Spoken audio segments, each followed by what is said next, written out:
大家好，我是老莫。天气一热，馒头就蒸不好的朋友请注意，这个视频教你7点技巧，让你做馒头蓬松又柔软，不起泡皱皮，不硬壳。首先一点，大家要知道，气温越高，发酵的速度越快，所以酵母用量一定要降低。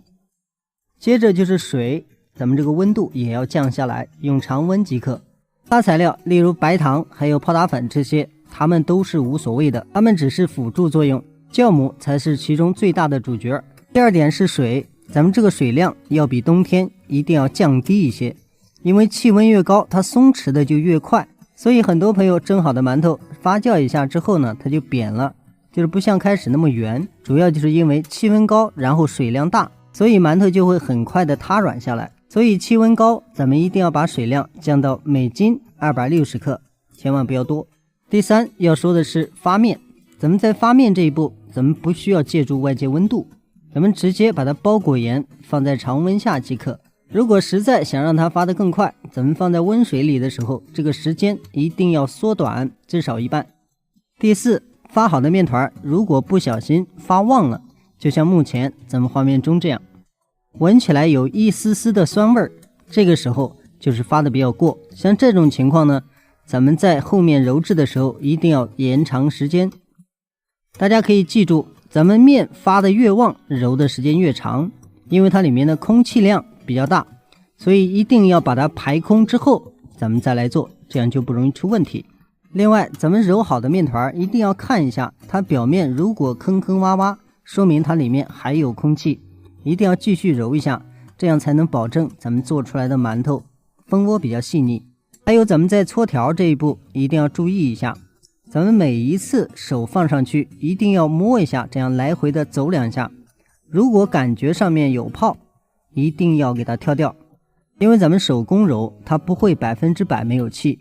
如果有气泡一定要给它扎掉，这样就能避免更多的馒头起泡，包括皱皮。还有咱们手工揉圆馒头这一步也是，如果说咱们看不见这些泡特别小，咱们蒸出来之后呢，它上面就是各种各样的泡都会有，只不过是比较小，咱们有些时候看不清楚。所以在揉馒头这一步呢，一定要给它揉得光滑细致一些，这样咱们再来做呢，它就没有那么多泡。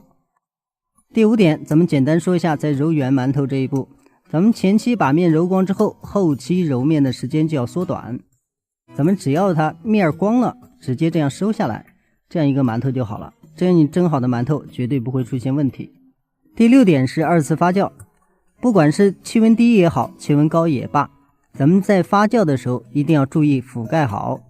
盖严之后，这样让它避免接触空气，它表面就没有硬壳，也不会出现皮心分离的问题。2次发酵完成之后，大家可以轻点一下这个馒头，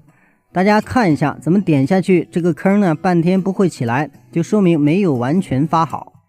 大家可以清晰的看到，我按下去呢，它就像这样，